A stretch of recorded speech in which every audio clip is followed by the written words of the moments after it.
ദൈവത്തിന്റെ തിരുനാമം മഹത്വപ്പെടുമാറാകട്ടെ. ഒരിക്കൽ കൂടെ ദൈവവചനമായി ഇങ്ങനെ നിൽക്കുവാൻ ദൈവം ഒരുക്കുന്ന ഈ നല്ല സമയത്തോടെ ദൈവത്തെ സ്തുതിക്കുന്നു. ഇന്ന് രാത്രി ജോയിൻ ചെയ്ത എല്ലാവരെയും ഒരിക്കൽ കൂടെ ദൈവനാമത്തിൽ സ്വാഗതം ചെയ്യുന്നു.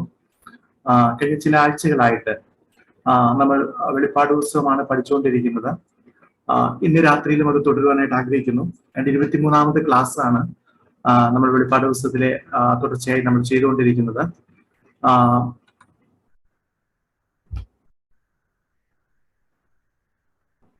ഓക്കെ,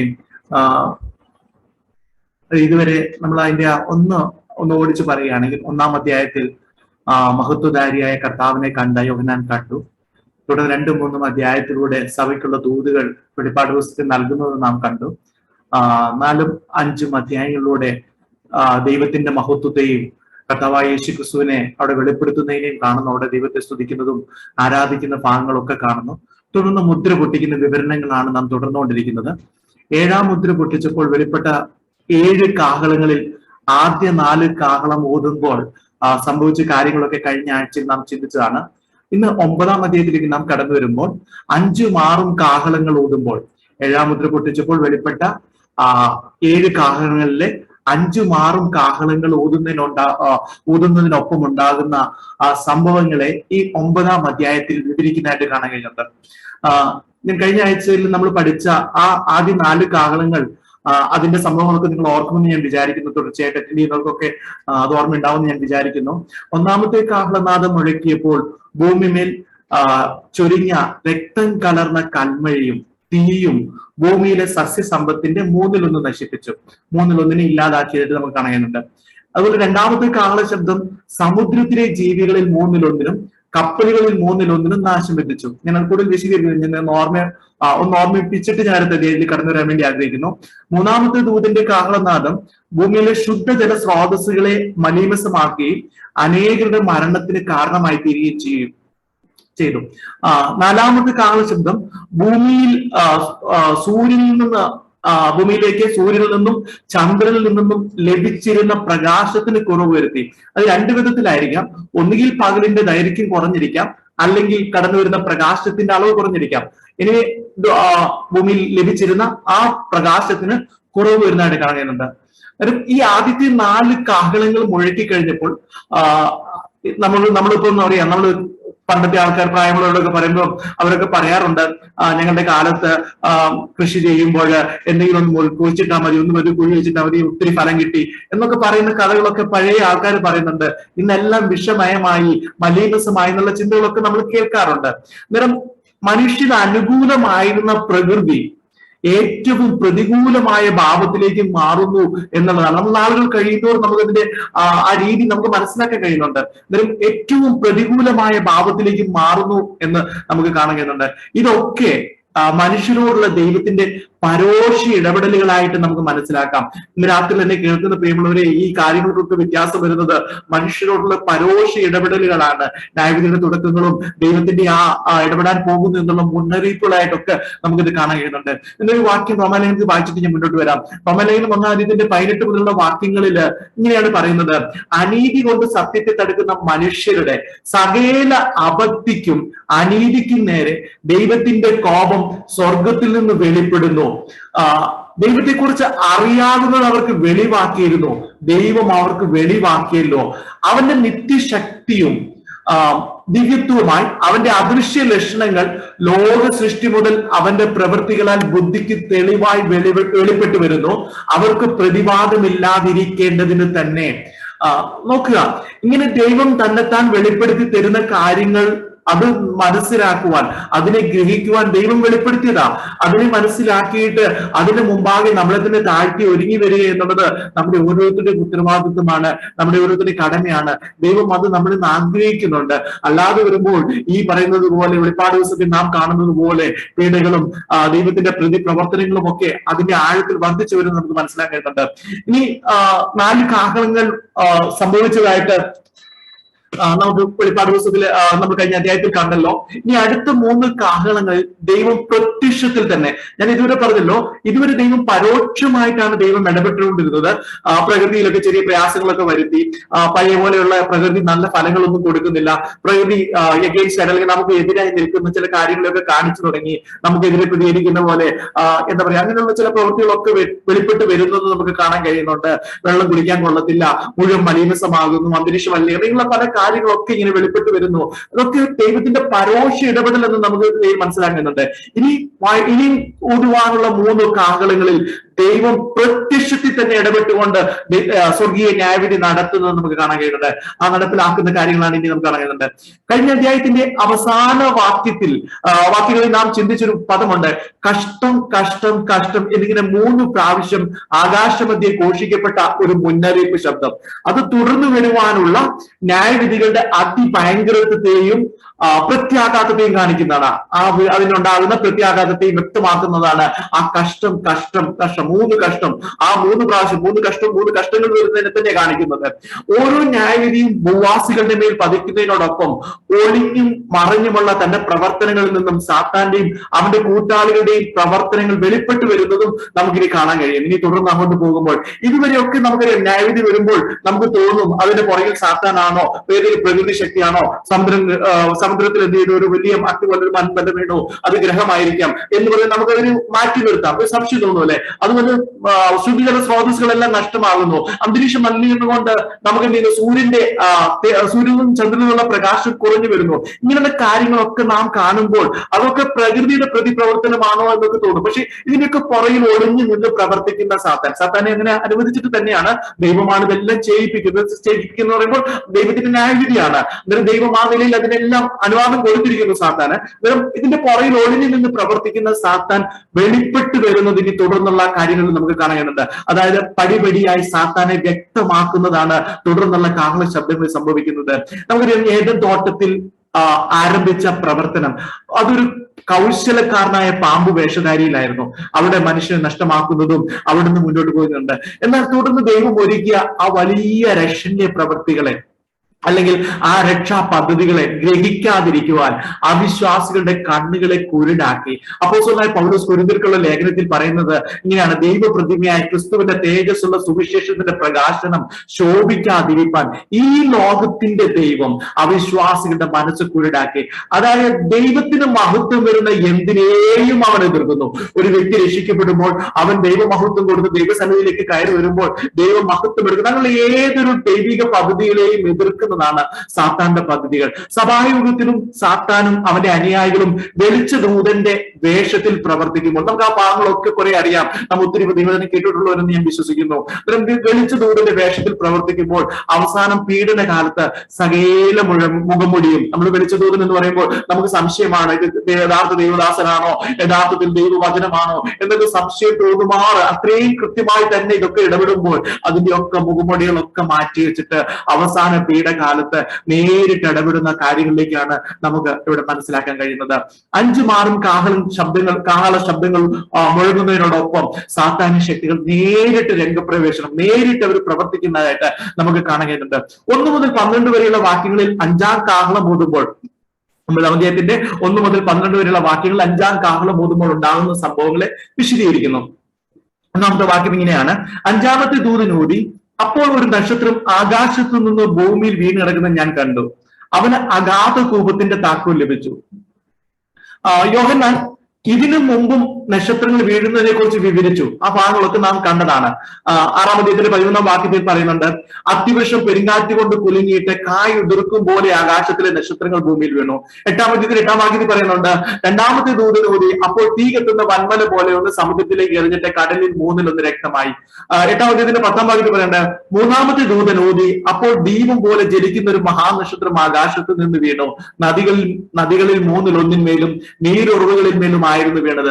ഇവിടെയെല്ലാം അക്ഷരാർത്ഥത്തിൽ സൗരയൂഥത്തിലെ ചെറുഗ്രഹങ്ങളും ഉൽക്കകളും ഒക്കെയാണ് വീണതെന്നുള്ള ആ നിലയിൽ വിശദീകരിക്കാവുന്ന ഭാഗങ്ങളാണ്. നമ്മൾ അങ്ങനെയാണ് കഴിഞ്ഞ ആഴ്ചകളൊക്കെ അതിനെ വിശദീകരിച്ചതും അങ്ങനെയായിരുന്നു. എന്നാൽ അതിന്റെ ഒക്കെ പുറകിൽ നിന്ന് പ്രവർത്തിച്ച ശക്തി നേരിട്ട് വെളിപ്പെടുന്നത് ഇവിടെ കാണാം. നമ്മൾ വായിച്ച വാക്യം ഇങ്ങനെയാണ്, 5ാമത്തെ ദൂതൻ ഊതി, അപ്പോൾ ഒരു നക്ഷത്രം ആകാശത്തു നിന്ന് ഭൂമിയിൽ വീണ് കിടക്കുന്നത് ഞാൻ കണ്ടു. അവിടെ ഒരു പദം അവന് അവന് അഗാധകൂപത്തിന്റെ, ഒരു നക്ഷത്രത്തെ പറയുകയാണ്, അവന് അഗാധകൂപത്തിന്റെ താക്കോൽ ലഭിച്ചു. അന്നേരം ഇവിടെ യോഹന്നാൻ ഒരു നക്ഷത്രം വീഴുന്ന ഒന്നായിട്ട് അല്ല കാണുന്നത്, പിന്നെയോ വീണ് കിടക്കുന്നത് കണ്ടു എന്നാണ് പറയുന്നത്. പിന്നെ തുടർന്ന് ആ നക്ഷത്രത്തെ അവൻ എന്ന് സംബോധന ചെയ്യുന്നതായിട്ട് കാണാൻ കഴിയുന്നുണ്ട്. അന്നേരം അതൊരു ദൂതൻ എന്ന് തന്നെ നമുക്ക് അനുമാനിക്കാൻ കഴിയും, അല്ലെങ്കിൽ നമ്മൾ അങ്ങനെ തന്നെ നമുക്ക് ഇതിനെ ചിന്തിക്കാൻ കഴിയും. അതൊരു ദൂതനെ തന്നെയാണ്, വീണ് കിടക്കുന്ന ഒരു ദൂതൻ. ഈ ദൂതൻ ദൈവദൂതനാണോ സാത്താന്യ ദൂതനാണോ എന്നതിൽ രണ്ട് അഭിപ്രായങ്ങളുണ്ട് ഈ വേദപഠിതാക്കളുടെ ഇടയിൽ. ഒന്നാമത്തെ അഭിപ്രായം, സാത്താന്യ ദൂതൻ എന്നതിൽ അവർ പറയുന്നത് ഭൂമിയിലേക്ക് വീണത് അല്ലെങ്കിൽ വീണ് കിടക്കുന്നു എന്ന പദം സാത്താനെ കാണിക്കുന്നതാണ്. വീണ ദൂതന്മാർ എന്ന് പറയുമ്പോൾ അത് സാത്താനെ കാണിക്കുന്നെന്ന് നമുക്ക് എല്ലാവർക്കും ഒറ്റ നോട്ടത്തിൽ ഒറ്റ ചെയ്തിൽ തന്നെ നമുക്ക് മനസ്സിലാവുന്ന ഗ്രഹിക്കാൻ കഴിയുന്നുണ്ട്. ആ അർത്ഥത്തിൽ നിരവധി വേദപുസ്തകത്തിൽ നിരവധി വാക്യങ്ങളുമുണ്ട്. കർത്താവ് യേശുക്രിസ്തു പറയുന്ന 10-ാം സുവിശേഷം 10-ാം അധ്യായത്തിന്റെ 18-ാം വാക്യത്തിൽ പറയുന്നുണ്ട്, അവരോട് സാത്താൻ മിന്നൽ പോലെ ആകാശത്തു നിന്ന് വീഴുന്നത് ഞാൻ കണ്ടു. അതായത് ആകാശത്തിൽ നിന്നും വീഴുന്നത് സാത്താന്റെ വീഴ്ചയായി കാണാം. അങ്ങനെ നമുക്ക് അതിനെ മനസ്സിലാക്കാൻ കഴിയുന്നുണ്ട്. ഇനി ഈ അധ്യായത്തിൽ തന്നെ അതിന്റെ 11-ാം വാക്യത്തിൽ വരുന്നുണ്ട്, അഗാധകൂപത്തിന്റെ രാജാവായ ദൂതൻ, ആ ദൂതൻ തന്നെയാണ് ഈ ദൂതൻ എന്നുള്ളൊരു ഭാഷയിൽ പറയുന്നുണ്ട്. അതുകൊണ്ട് ആ വാക്യം ഇങ്ങനെയാണ്, അഗാധകൂപത്തിൽ അഗാധ ദൂതൻ അതിന് രാജാവായിരുന്നു. അവന് എബ്രായ ഭാഷയിൽ അബദോൻ എന്നും യൗവന ഭാഷയിൽ അപ്പല്ലൂവൻ എന്നും പേർ. യോഹന്നാൻ കണ്ട വീണ് കിടക്കുന്ന ദൂതൻ തന്നെയാണ് ഈ അഗാധകൂപത്തിന്റെ രാജാവെന്ന് ഒരു അഭിപ്രായമുണ്ട്, അല്ലെങ്കിൽ ഈ രാജാവായ ദൂതൻ എന്നൊരു അഭിപ്രായമുണ്ട്. ഇനി മൂന്നാമതുള്ളത്, ഈ അഗാധകൂപത്തിന്റെ താക്കോൽ കരസ്ഥമാക്കിയവൻ, അല്ലെങ്കിൽ അതിനെ ഉപയോഗിക്കാൻ അധികാരം കിട്ടിയവൻ. അന്നേരം ഇവിടെ ആകാശത്തു നിന്ന് ഭൂമിയിൽ വീണ് കിടക്കുന്ന ദൂതന് അഗാധകൂപത്തിന്റെ താക്കോൽ ലഭിച്ചതായി കാണുന്നു. അവൻ ആ താക്കോൽ ഉപയോഗിച്ച് അഗാധകൂപത്തിന്റെ വാതിൽ തുറക്കുകയും പീഡനത്തിനായി സാത്താന്യ ശക്തികളെ സ്വതന്ത്രരാക്കുന്നത് കാണാൻ കഴിയുന്നുണ്ട്. അന്നേരം താക്കോൽ എന്ന് പറയുന്നത് അധികാരത്തെ കാണിക്കുന്ന ഒന്നാണ്, അല്ലെങ്കിൽ അധികാരത്തെ കുറിക്കുന്ന ഒന്നാണ്. ആയതിനാൽ അന്ത്യകാലത്ത് ദൈവീയ ന്യായവിധിയുടെ കഷ്ടങ്ങൾ ഭൂവാസികളുടെ എന്താണെന്നൊക്കെ നമ്മൾ കഴിഞ്ഞ ആഴ്ച ചിന്തിച്ചല്ലോ, ഭൂവാസികളുടെ മേൽ വരുത്തുന്നതിനായി സാത്താനെ ദൈവം അനുവദിക്കുന്നു എന്ന് മനസ്സിലാക്കാം. ദൈവം ഒരു അധികാരം കൊടുക്കുന്നു, അതിനായി ദൈവം അതിനെ അനുവദിക്കുന്നു എന്ന് നമുക്ക് മനസ്സിലാക്കാം. ഇതൊക്കെയാണ് ആ വീണ് കിടക്കുന്നത് ഒരു സാത്താന്യ ദൂതൻ ആണ് എന്ന് പറയുന്നതിന് കാരണമായി പറയുന്നത്. ഇനി രണ്ടാമത്തെ അഭിപ്രായം ഇതാണ്. നമ്മൾ രണ്ടഭിപ്രായം നിങ്ങൾ പറഞ്ഞു മുന്നോട്ട് പോകുന്നു. രണ്ടാമത്തെ ദൈവദൂതനാണെന്നത്, ഭൂമിയിലേക്ക് വീണത് അതിന് ഉപോത്ഭവമായിട്ട് പറയുന്ന ന്യായങ്ങൾ ഇതൊക്കെയാണ്. ഭൂമിയിലേക്ക് വീണത് എന്നത് തന്റെ സ്ഥാനത്ത് നിന്നും പദവികളിൽ നിന്നൊരു വീഴ്ചയായി കാണേണ്ട എന്നും അതിനു പകരം ദൈവത്തിന്റെ ആജ്ഞ അനുസരിച്ച് ഇറങ്ങി വന്നതാകുമെന്നാണ് ഒരു അഭിപ്രായം. ഇനി രണ്ടാമത് 11-ാം വാക്യത്തിൽ അഗാധകൂപത്തിന്റെ രാജാവായ ദൂതനും ഈ പറയുന്ന വീണ് കിടക്കുന്ന ദൂതനും രണ്ടും രണ്ടാണ് എന്നാണ് ഒരു അഭിപ്രായം പറയുന്നത്.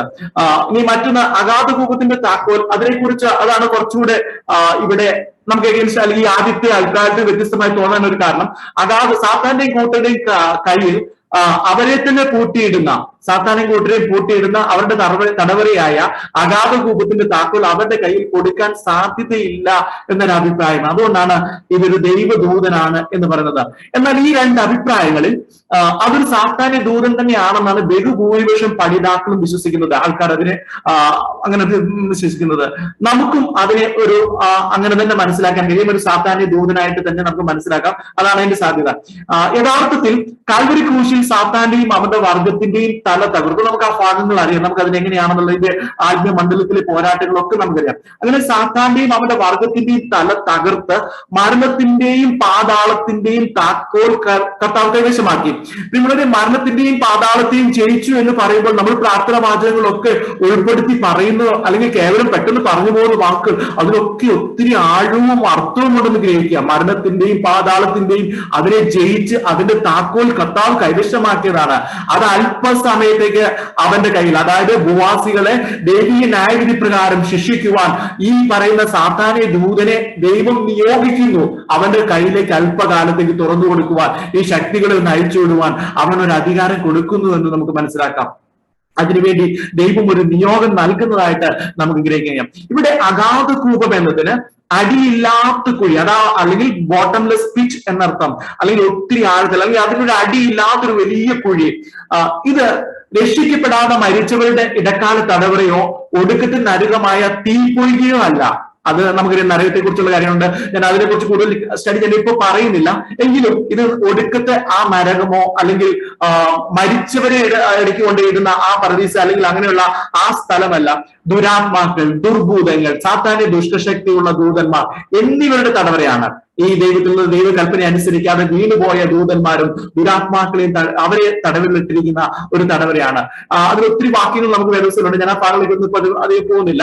ഈ അഗാധ കൂപത്തിലെ ദുഷ്ടാത്മക്കളുടെ നേതാവ് വിനാശകൻ എന്ന അർത്ഥമുള്ള, പേരുകൊണ്ട് വിനാശകൻ എന്ന അർത്ഥമുള്ള അപ്പൊലുവൻ അഥവാ അബദോൻ ആണ്. അത് നമ്മൾ 11 വാക്യത്തിലുണ്ട്. നമ്മളതൊന്ന് വായിച്ചതാണല്ലോ, പിന്നീട് അതിലേക്ക് വരാം. പിശാചും സാത്താനുമായ ആ പഴയ പാമ്പിനെ 1000 ആണ്ട് സമയത്തേക്ക് ബന്ധിച്ചിടുന്നതും ഇവിടെ തന്നെയാണ്. ഈ അഗാധ കൂപത്തിലാണ് പഴയ സാത്താനായ പിശാചിനെ 1000 ആണ്ടിലേക്ക് ദൈവം ബന്ധിച്ചിടുന്നത്. അത് നമ്മൾ പിന്നീട് പഠിക്കുന്നതാണ്. ആ വിഷയങ്ങളും നമ്മൾ പിന്നീട് വരാൻ പോകുന്നതാണ്. ഈ 2-ാം വാക്യത്തിൽ ഈ അഗാധ കൂപത്തിന്റെ വാതിൽ തുറന്നതായും ഉടനെ പെരുംചൂളയിൽ എന്നപോലെ പുക കൂപത്തിൽ നിന്ന്, കൂപം എന്ന് പറയുമ്പോൾ ആ ചൂളയിൽ നിന്ന്, ആ അഗാധ കൂപത്തിൽ നിന്ന്, ആ ബോട്ടംലെസ് പിറ്റിൽ നിന്ന് അതിന്റെ വാതിൽ തുറന്നപ്പോൾ അതിൽ തിങ്ങി നിറഞ്ഞിരിക്കുന്ന പുക, നമുക്കറിയാം എന്തെങ്കിലുമൊക്കെ ഇങ്ങനെ പുക നിറഞ്ഞിരിക്കുന്ന വലിയ പുകപ്പുരകളൊക്കെ തുറക്കുമ്പോൾ പെട്ടെന്ന് പുക തള്ളി പുറത്തേക്ക് വരുന്നതൊക്കെ നമ്മൾ കണ്ടിട്ടുണ്ട്. നമുക്കൊക്കെ അത് അനുഭവങ്ങളുണ്ടല്ലോ. പെട്ടെന്ന് നമുക്ക് നിൽക്കാൻ കഴിയാത്ത വിധത്തിലുള്ള പുക തള്ളി വരുന്നത്, അല്ലെങ്കിൽ വലിയ ബിൽഡിങ്ങിനൊക്കെ തീ പിടിച്ചു നിൽക്കുമ്പോൾ ആ ഡോറിനുള്ളിലൊക്കെ കുടുങ്ങിയിട്ട് ആ ഡോറ് തുറക്കുമ്പോൾ ആ ഡോറിനുള്ളിൽ അകത്തേക്ക് കടക്കാൻ ഉള്ളിലുള്ളവരെ രക്ഷിക്കാൻ പോലും കഴിയാത്ത വിധത്തിൽ പുക പുറത്തേക്ക് തള്ളി വരുന്നതൊക്കെ നമ്മൾ വീഡിയോകളൊക്കെ കണ്ടിട്ടുണ്ടല്ലോ. അന്നേരം ഇവിടെ അഗാധ കൂപത്തിന്റെ വാതിൽ തുറന്ന ഉടനെ എന്ത് സംഭവിക്കുന്നു? പെരും ചൂളയിൽ, വലിയ ചൂളയിൽ എന്ന പോലെ. അന്നേരം അതിനുള്ളിൽ തീ കത്തിക്കൊണ്ടിരിക്കുകയാണ്. അതിൽ എന്ത് ചെയ്യണം? ആ പുക വമിക്കുന്ന വലിയ അനുഭവങ്ങളെ ദൈവം തടവറയിൽ ഇട്ടു വെച്ചിരിക്കുകയാണ്. അത് പുറത്തേക്ക് വരാതിരിക്കാൻ വേണ്ടി നമ്മളെയൊക്കെ ഓർത്ത്, നമ്മളെയൊക്കെ ദൈവം മാനിച്ചുകൊണ്ട് നമ്മുടെയൊക്കെ വിടുതൽ പൂർണ്ണമാകുന്നത് വരെ ദൈവം കാത്തിരിക്കുകയാണ്. അന്നേരം അതിൽ നിന്ന് പുക കൂപത്തിൽ നിന്ന് പൊങ്ങി വരികയാണ്. ദൈവത്തെ സ്വീകരിക്കാത്ത പാപികളുടെയും സകല സാത്താന്യ ശക്തികളുടെയും നിത്യദണ്ഡനമായ നരകം ഒരു ഗന്ധക തീപ്പൊയ്കയാണെന്ന് നമുക്കറിയാമല്ലോ. ഒരു ഗന്ധക തീപ്പൊയ്കയാണ്. അതേപോലെ തന്നെ ഈ അഗാധ കൂപം ഒരു താൽക്കാലിക തടവറയാണെങ്കിലും അവിടെയും തീയുടെ സാന്നിധ്യം കാണാൻ കഴിയുന്നുണ്ട്. തീയുടെ സാന്നിധ്യം ഉണ്ട് എന്നുള്ളതാണ് നമുക്ക് ഈ വാക്യങ്ങൾ നമ്മളെ പഠിപ്പിക്കുന്നത്. പഴയ നിയമത്തിൽ പുക ഉയരുന്നത് ദൈവിക സാന്നിധ്യം, അതിന്റെ ഒപ്പം തന്നെ ന്യായവിധിയും കാണിക്കുന്നതാണ്. സീനായി പർവ്വതത്തിൽ, പുറപ്പാട് പുസ്തകത്തിൽ നമുക്ക് കാണുന്ന ഒരു വാക്യമുണ്ട്, യഹോവ തീയിൽ സീനായി പർവ്വതത്തിൽ ഇറങ്ങുകയാൽ അത് മുഴുവനും പുക കൊണ്ട് മൂടി, അതിന്റെ പുക തീച്ചൂളയിലെ പുക പോലെ പൊങ്ങി പർവ്വതമൊക്കെയും ഏറ്റവും കുലുങ്ങി. 10-ാം അധ്യായത്തിന്റെ 18-ാം വാക്യമാണ് ഞാൻ വായിച്ചത്. അന്നേരം ദൈവിക സാന്നിധ്യത്തെ കാണിക്കുന്നത് പുകകൊണ്ടാണ്. അതുപോലെ തന്നെ ദൈവിക ന്യായവിധിയും കാണിക്കുന്നതാണ്. സോദോം ഗൊമോറയിൽ ഉൽപ്പത്തി പുസ്തകം 10-ാം അധ്യായത്തിന്റെ 28-ാം വാക്യത്തിൽ ഇങ്ങനെ പറയുന്നത്, സോദോമിനും ഗൊമോറയ്ക്കും ആ പ്രദേശത്തിലെ സകല ദിക്കിന് നേരെ നോക്കി ദേശത്തിലെ പുക തീച്ചൂളയിലെ പുക പോലെ പൊങ്ങുന്നത് കണ്ടു എന്ന് പറയുന്നുണ്ട്. അന്നേരം അവിടെ ദൈവിക ന്യായവിധിയും കാണിക്കുന്ന ഒന്നാണ് ഈ പുക. അന്നേരം അവിടുന്ന് പൊങ്ങി വന്ന പുക ഒരു ദൈവിക ന്യായവിധിയാണ്. ഇവിടെ ഒരു അഗ്നിപർവ്വതം, നമ്മൾ അഗ്നിപർവ്വതത്തെ കുറിച്ചൊക്കെ കേൾക്കുകയും അതിന്റെ വീഡിയോകളൊക്കെ കണ്ടു കാണുമല്ലോ. ഇവിടെ ഒരു അഗ്നിപർവ്വതം പെട്ടെന്ന് പൊട്ടുന്ന പോലെ, അങ്ങനെയുള്ള ഒരു പ്രതീതി ജനിപ്പിക്കുന്ന വിധത്തിൽ അഗാധ കൂപത്തിന്റെ വാതിൽ തുറന്നപ്പോൾ പുക ഉയർന്നു. ആ പുകയുടെ രൂക്ഷതയിൽ സൂര്യനും ആകാശവും ഇരുണ്ടുപോയി എന്ന് മനസ്സിലാക്കാം. അതിന്റെയൊക്കെ വെളിച്ചം കുറഞ്ഞു പോയി എന്ന് അങ്ങനെ ആ ഭാഗങ്ങളിൽ നമുക്ക് മനസ്സിലാക്കാൻ കഴിയുന്നുണ്ട്. പിന്നീട് അഗാധ കൂപത്തിൽ നിന്നും ആ ഉയർന്ന പുകയിൽ നിന്ന് ഒരു വിചിത്ര ജീവി ഭൂമിയിൽ പ്രത്യക്ഷപ്പെട്ടു. ഒരു വലിയ ആദ്യത്തെ കഷ്ടം, ആ കഷ്ടത്തിന്റെ കാരണമായ വിചിത്ര ജീവി ഭൂമിയിൽ പ്രത്യക്ഷപ്പെടുകയാണ്. ഈ വിചിത്ര ജീവി, അതായത് വെട്ടുക്കിളി, അഗാധ കൂപത്തിൽ നിന്നാണ് പുറപ്പെട്ടു വന്നതെന്ന് വ്യക്തമായി പറഞ്ഞിട്ടില്ല. പകരം അഗാധ കൂപത്തിലെ പുകയിൽ നിന്ന് വന്നതെന്നാണ് പറഞ്ഞിരിക്കുന്നത്. എന്നാൽ അവ അഗാധ കൂപത്തിൽ നിന്ന് നേരിട്ട് വന്നതാവാനാണ് സാധ്യത. അക്ഷരീകമായ ഒരു വെട്ടുക്കിളിയല്ല അവയെന്ന് ഈ തുറന്നുള്ള വിവരണത്തിൽ നിന്ന് നമുക്ക് മനസ്സിലാക്കാം. നമുക്ക് വെട്ടുക്കിളിയെ കുറിച്ച് നമുക്ക് കേട്ടിട്ടുണ്ട്. വെട്ടുക്കിളി കൊണ്ടുള്ള ബാധകളെ നമ്മൾ കണ്ടിട്ടുണ്ട്. ഈ കാലഘട്ടത്തിൽ കഴിഞ്ഞ വർഷങ്ങളിലൊക്കെ ഇന്ത്യയിലും പാകിസ്ഥാനിലും ഇറാനിലും ഒക്കെ ഉണ്ടായ വെട്ടുക്കിളി ബാധയെ കുറിച്ച് നമ്മുടെ വാർത്തകളൊക്കെ വായിക്കുകയും കേൾക്കുകയൊക്കെ ചെയ്താണ്. വേദപുസ്തകത്തിലും അതിന്റെ തെളിവുകളൊക്കെ നമ്മൾ കണ്ടിട്ടുണ്ട്. അങ്ങനെ ഒരു അക്ഷരീകമായ ഒരു വെട്ടുക്കിളിയുടെ ആക്രമണമല്ല എന്നുള്ളത് തുടർന്നുള്ള ആ വേദഭാഗങ്ങളിൽ നമുക്ക്, അല്ലെങ്കിൽ വിവരണത്തിൽ നമുക്ക് മനസ്സിലാക്കുന്നുണ്ട്. ഇതിന്റെ പേരും ആകൃതിയും വെട്ടുക്കിളിയോട് ചേരുമെങ്കിലും ഭൂമിയിലെ തേളിനുള്ള വിഷവും ശക്തിയും അതിന് ലഭിക്കുന്നതായിട്ട് കാണാൻ കഴിയുന്നുണ്ട്. അഗാധ കൂപത്തിൽ കാലാകാലങ്ങളായി അടയ്ക്കപ്പെട്ട, അഗാധ കൂപം എന്നുള്ളത് ദുരാത്മാക്കളെയും ദുർബോധങ്ങളെയും ഒക്കെ തടവിലിട്ടിരിക്കുന്ന ഒരു പ്രദേശമാണ്, അല്ലെങ്കിൽ ഒരു സ്ഥലമാണ്, തടവറയാണ്. ആ തടവറയിൽ കാലാകാലങ്ങളായി അടയ്ക്കപ്പെട്ട ദുരാത്മാക്കൾ വെട്ടുക്കിളിക്ക് സമാനമായ ഒരു വിചിത്ര ജീവിയുടെ ആകൃതി സ്വീകരിച്ച് ഭൂമിയിൽ ദുരിതങ്ങൾ വരുത്തുവാൻ തക്ക സ്വാതന്ത്ര്യം പ്രാപിച്ച് കടന്നു വരുന്ന രംഗമാണ് നമുക്ക് ഈ 5-ാം കാഹളനാദത്തിൽ കാണാൻ കഴിയുന്നത്. അതാണ് അവിടെ വെളിപ്പെട്ട് വരുന്നത്. ഞാൻ മുമ്പ് പറഞ്ഞല്ലോ, ആദ്യമൊക്കെ നമ്മൾ കണ്ടിരിക്കുന്നത് നക്ഷത്രം വീണു, സമുദ്രത്തിലെ 3-1 നശിച്ചു പോയി, 3-1 ആൾക്കാർ ആൾക്കാർക്ക് ക്ഷീണം പറ്റി, അല്ലെങ്കിൽ സസ്യസമ്പത്തുകൾ നഷ്ടപ്പെട്ടു പോയി എന്നൊക്കെ പറയുമ്പോൾ അതൊക്കെ എന്തെങ്കിലും ഒരു പ്രകൃതിയുടെ എന്തെങ്കിലുമൊക്കെ വെച്ച് നമുക്ക് അതിലേക്ക് ജസ്റ്റിഫൈ ചെയ്യാൻ കഴിയും. എന്നാൽ ഇവിടെ നേരിട്ട് പിശാച് തന്നെ അല്ലെങ്കിൽ ദുർഭൂതങ്ങൾ തന്നെ അതിന്റെ അല്ലെങ്കിൽ അതിൻ്റെതായ രീതിയിലുള്ള ആ ഭീകരമായ വേഷം ധരിച്ച് അത് വെളിപ്പെട്ട് വരുന്നു എന്നുള്ളതാണ് ആ ഒരു തലത്തിലേക്ക് കാണുന്നത്. അങ്ങനെ നമുക്ക് മനസ്സിലാക്കാൻ കഴിയുന്നുണ്ട്. ഇനി ഈ ജീവി, നമ്മൾ ഈ പറഞ്ഞിരിക്കുന്ന വിവരണങ്ങളെ ഈ ജീവി ഇതുവരെ ലോക ചരിത്രത്തിൽ കാണാത്തൊരു വിചിത്ര ജീവിയാണ്. സാധാരണ വെട്ടുക്കിളികൾ അതിന്റെ ഭക്ഷണത്തിനായി സസ്യങ്ങളെ തിന്ന് നശിപ്പിക്കുമ്പോൾ ഇവിടെ അഗാധ കൂപത്തിൽ നിന്ന് കയറി വരുന്ന ഈ വിചിത്ര ജീവി മനുഷ്യനെ മാത്രമാണ് ലക്ഷ്യമിക്കുന്നത്. മനുഷ്യനെ മാത്രം ലക്ഷ്യം വെച്ചിട്ട് കുത്തി വേദനിപ്പിക്കാൻ വരികയാണ്. വേറൊന്നും അതിന് ലക്ഷ്യമില്ല. സസ്യങ്ങളെ അല്ലെങ്കിൽ അതിനൊന്നും തുടരുന്നതിന് കൽപ്പനയുണ്ട്, അതൊന്നും ചെയ്യത്തില്ല. മനുഷ്യനെ മാത്രം ലക്ഷ്യം വെച്ചിട്ട് കടന്നു വരുന്നതായിട്ട് കാണാൻ കഴിയുന്നുണ്ട്. പഴയ നിയമത്തിൽ വെട്ടുക്കിളിയുടെ ആക്രമണം ദേഹീയ ന്യായവിധി കാണിക്കുന്നതാണ് നമുക്കറിയാം. നമ്മൾ അങ്ങനെ പല വേദഭാഗങ്ങൾ നമ്മൾ കണ്ടിട്ടുണ്ട്. ഇവിടെ ഈ ജീവിക്ക്, ഈ വിചിത്ര ജീവിക്ക്, ഇവിടെ ഈ പറഞ്ഞ സ്വഭാവത്തിന്റെ ആദ്യ ഭാഗങ്ങളിൽ പറയുന്ന ഈ വിചിത്ര ജീവിക്ക് തേളിനുള്ള ശക്തി ലഭിക്കുന്നു. തേളിനെ കുറിച്ച് നമ്മൾ കേട്ടിട്ടുണ്ട്. അതായത് തേളിനുള്ളതുപോലെ വാലും വിഷമുള്ളും ലഭിച്ച ആ ജീവി നെറ്റിയിൽ ദൈവത്തിന്റെ മുദ്രയില്ലാത്ത മനുഷ്യരെ വലിയ ദോഷമായി ബാധിച്ചു, വലിയ വേദനയായി ബാധിച്ചു. അവർക്കൊക്കെ വലിയ പീഡനമായി മാറുന്നതാണ് കാണുന്നുണ്ട്. കഴിഞ്ഞ അധ്യായത്തിൽ 7-ാം അധ്യായത്തിൽ ഇസ്രായേലിന്റെ ഒരു കൂട്ടത്തെ മുദ്ര ഇടുന്നതിനെ കുറിച്ചൊക്കെ നാം കണ്ടിരുന്നുണ്ട്. അതുപോലെ പുതിയ നിയമ വിശ്വാസികൾ മുദ്രയിടപ്പെട്ടവരാണെന്ന് വചനം നമ്മെ ബോധ്യപ്പെടുത്തുന്നുണ്ട്. എഫേസ്യ ലേഖനം 1-ാം അധ്യായത്തിന്റെ 13-14 വാക്യങ്ങൾ ഇങ്ങനെ പറയുന്നുണ്ട്: അവനിൽ നിങ്ങൾക്കും നിങ്ങളുടെ രക്ഷയെക്കുറിച്ചുള്ള സുവിശേഷം എന്ന സത്യവചനം നിങ്ങൾ കേൾക്കുകയും അവനിൽ വിശ്വസിക്കുകയും ചെയ്തിട്ട് തന്റെ സ്വന്തം ജനത്തിന്റെ വീണ്ടെടുപ്പിന് വേണ്ടി തന്റെ മഹത്വത്തിന്റെ പുകഴ്ചയ്ക്കായിട്ട് നമ്മുടെ അവകാശത്തിന്റെ അച്ചാരമായ വാഗ്ദത്തത്തിന് പരിശുദ്ധാത്മാവിന് മുദ്രയിട്ടിരിക്കുന്നു. അന്നേരം അങ്ങനെ ഒരു മുദ്ര, അല്ലെങ്കിൽ അത് പുതിയ നിയമത്തിൽ നമുക്ക് കാണാൻ കഴിയുന്നുണ്ട്. ദൈവത്തിന് വേണ്ടി മാറ്റി നിർത്തിയ ദൈവത്തിന്റെ സ്വന്തം ജനം എന്നുള്ള ഒരു മുദ്ര നമുക്ക് കാണാൻ കഴിയുന്നുണ്ട്. കൂടാതെ കർത്താവ് ശിഷ്യന്മാരോട് സംസാരിച്ചപ്പോൾ നൽകിയ ഒരു വാഗ്ദത്തം ഞാൻ നിങ്ങളൊന്ന് ഇടയ്ക്ക് ഓർപ്പിക്കട്ടെ. ലൂക്കോസ് സുവിശേഷം 10-ാം അധ്യായത്തിന്റെ 18-19 വാക്യങ്ങൾ ഇങ്ങനെയാണ് പറയുന്നത്: അവൻ അവരോട്, സാത്താൻ മിന്നൽ പോലെ ആകാശ വീഴുന്ന ഞാൻ കണ്ടു. നമ്മൾ ഈ വാക്യം മുമ്പ് വായിച്ചതാണ്. പാമ്പുകളെയും തേളുകളെയും ശത്രുവിന്റെ സകല ബലത്തെയും ചവിട്ടുവാൻ ഞാൻ നിങ്ങൾക്ക് അധികാരം തരുന്നു, ഒന്നും നിങ്ങൾക്ക് ഒരിക്കലും ദോഷം വരുത്തുകയുമില്ല. പ്രിയമുള്ളവരെ, കർത്താവിന്റെ മുമ്പിൽ സമർപ്പിച്ച് കർത്തൃശുശ്രൂഷയിലായിരിക്കുന്ന പ്രിയ ദൈവമക്കളെ, ദൈവകൽപ്പന അനുസരിച്ച് തങ്ങളെ പരമേൽപ്പിച്ചിരുന്ന ശുശ്രൂഷകളെ പൂർത്തീകരിക്കുവാൻ ഉത്സാഹിക്കുന്ന ഏവരും കർത്താവ് തന്ന അധികാരത്തിൽ പാമ്പുകളെയും തേളുകളെയും ശത്രുവിന്റെ സകല ബലത്തെയും ചവിട്ടികളെയും. അതിന്റെ ഒരു മുദ്ര നമ്മുടെ മേലുണ്ട്. ദൈവത്തിന്റെ ഒരു തെരഞ്ഞെടുപ്പും ദൈവത്തിന്റെ ഒരു കൃപയും നമ്മുടെ മേലുണ്ട്. ഇപ്പോൾ ഈ വായിച്ച വാക്യവും അതിന്റെ വിശദീകരണം അത് ദൈവമക്കളുടെ ആത്മമണ്ഡലത്തിലെ ജയത്തെ കാണിക്കുന്നതാണ്. നിങ്ങൾ അങ്ങനെ തന്നെ എടുക്കണം, അതിനെ മനസ്സിലാക്കണം. അതായത് അങ്ങനെ പറയുന്നതിലൂടെ പുതിയ നിയമ സഭ ഈ പറയുന്ന കഷ്ടതയുടെ സമയത്ത് ഇവിടെ ഉണ്ടാകും അല്ലെങ്കിൽ ഉണ്ടാകണം എന്ന അർത്ഥത്തിൽ എടുക്കേണ്ടത്. ഞാനതൊരു ആത്മീയ വശം ഞാൻ പറഞ്ഞതേ ഉള്ളൂ. ഇങ്ങനെയുള്ള ഈ തേളുകളുടെ ശക്തിയെ അല്ലെങ്കിൽ പിശാചിന്റെ ശക്തികളൊക്കെ ജയിക്കുവാനുള്ള ഒരു കൃപ നമ്മുടെ മേൽ, ഒരു അധികാരം ദൈവം നമുക്ക് ഓരോരുത്തർക്ക് തന്നിട്ടുണ്ടെന്നുള്ള ഒരു ബോധ്യവും ധൈര്യം ഉണ്ടാകേണ്ടതെന്ന് ഇടയ്ക്ക് പറഞ്ഞു എന്നേ ഉള്ളൂ. പ്രിയമുള്ളവർ, ഞാൻ മുന്നോട്ട് പോകട്ടെ. വെട്ടുക്കിളിയുടെ പ്രകൃതം അല്ലെങ്കിൽ അതിന്റെ രീതി എന്ന് പറയുന്നത് സകലവും കേടുവരുത്തുക, അല്ലെ? ഒരു ദേശത്തേക്ക് വെട്ടുക്കിളിയുടെ ഒരു ആക്രമണം ഉണ്ടായി, അതിനുശേഷം ആ ദേശത്ത് പച്ചയൊന്നും കാണത്തില്ല. അങ്ങനെ ആ വെട്ടുക്കിളി എന്ത് ചെയ്യുന്നുണ്ട്? സകലത്തെയും കേടുവരുത്തുക എന്നുള്ളതാണ്. എന്നാൽ ഇവിടെ നെറ്റിയിൽ ദൈവത്തിന്റെ മുദ്രയില്ലാത്ത അല്ലെങ്കിൽ മുദ്ര ഉള്ള ജനത്തിൽ തുടരുന്നുള്ള ഒരു കൽപ്പനയുണ്ട്. എന്നാൽ ആ കൽപ്പന അനുസരിക്കുന്നുണ്ട്. അതിന് ശേഷം നെറ്റിയിൽ മുദ്രയില്ലാത്ത സകല ജനത്തെയും വേദനിപ്പിക്കുക, സകലരുടെ അടുക്കൽ അത് ചെല്ലുക എന്നുള്ളതാണ് അതിനെ ഏൽപ്പിച്ചിരിക്കുന്നത്. ഇങ്ങനെ ഈ വെട്ടുക്കിളിന്റെ രൂപത്തിൽ പ്രത്യക്ഷമാകുന്ന ദുരാത്മാക്കൾക്ക് ദൈവിക മുദ്രയില്ലാത്ത മനുഷ്യരെ 5 മാസം 150 ദിവസം 5 മാസം ബന്ധിപ്പിക്കുവാൻ അധികാരം കിട്ടി. ഇവിടെയും ദൈവം ഒരു അതിര് വെച്ചിരിക്കുന്ന കാണാൻ കഴിയുന്നുണ്ട്. അത് ദൈവത്തിന്റെ ഒരു ഉദ്ദേശമാണ്. ചിലർ പറയുന്നുണ്ട് ആ കാലഘട്ടത്തിൽ വീണ്ടും മാനസാന്തരപ്പെടുവാനാണെന്നുള്ളത്. പക്ഷേ ആ സമയത്ത് മാനസാന്തരപ്പെടുവാൻ വീണ്ടും ഒരു അവസരം ഉണ്ടോ എന്നുള്ളത് എനിക്ക് സംശയമുണ്ട്. കാരണം കർത്താവ് തന്റെ സഭയെ എടുത്തു കഴിഞ്ഞ് കഴിഞ്ഞാൽ പിന്നെ അങ്ങനെ ഒരു അവസരത്തിലേക്ക് അതിന് സാധ്യതയില്ല എന്നുള്ളതാണ് ഞാൻ മനസ്സിലാക്കുന്നത്. എന്നാൽ ഇവിടെ 5 മാസം ബന്ധിപ്പിക്കുവാൻ ഈ വെട്ടുക്കിളികൾക്ക് അധികാരം ലഭിച്ചിട്ടുണ്ട്. യോബിന്റെ ജീവിതത്തിലെ കഷ്ടതയെ നമുക്ക് മുമ്പ് കേട്ടിട്ടുണ്ടല്ലോ, നമ്മൾ അത് പഠിച്ചിട്ടുണ്ടല്ലോ. അത് ഇതുപോലുള്ള ഒരു പീഡനമല്ല, അതൊരു വിശ്വാസത്തിന്റെ പരിശോധനയായിരുന്നു. എങ്കിലും ദൈവം അവിടെയും ഒരു പരിധി വെച്ചിരിക്കുന്നതാണ് കാണുന്നുണ്ട്. ആദ്യം പറയുന്നത് നിങ്ങൾക്ക് അവന്റെ സ്വത്തിലേക്ക് തൊടാം, നിങ്ങൾ അവന്റെ ആത്മാവിനെ തുടർന്ന് ശരീരത്തിൽ തൊടാം എന്ന് പറയുന്നത് ദൈവം ഒരു പരിധി വെച്ചിരിക്കുകയാണ്. കാരണം ദൈവമാണ് സകലത്തെയും നിയന്ത്രിക്കുന്നത്. സകല കാര്യത്തിലും ദൈവത്തിന്റെ നിയന്ത്രണവും ദൈവത്തിന്റെ ഉത്തരവാദിത്വം ഉള്ളതാണ് എന്ന് നമുക്ക് ആ ഭാഗങ്ങളിൽ നിന്ന് മനസ്സിലാക്കാൻ കഴിയുന്നുണ്ട്. അന്നേരം ഇവിടെ ന്യായവിധിയുടെ കാര്യത്തിലും മനുഷ്യജീവന് ഹാനി വരുത്തുവാൻ ഈ ജീവിക്ക് ദൈവം അനുവാദം നൽകിയിരുന്നില്ല, ദൈവം അങ്ങനെ സമ്മതിച്ചിരുന്നില്ല എന്നുണ്ട്. എന്നാൽ ഈ ജീവിയുടെ ഇടപെടൽ, ഈ കാലഘട്ടത്തിൽ ഉണ്ടാകുന്ന ഈ അഞ്ചാം കാഹളത്തിൽ വെളിപ്പെടുന്ന ഈ പറയുന്ന വെട്ടുകിളിക്ക് സമാനമായ ഈ വിചിത്ര ജീവിയുടെ ഇടപെടൽ മനുഷ്യ ജീവിതം വളരെ അധികം ദുസ്സഹമാക്കുന്നത് ആക്കിയിരുന്നു.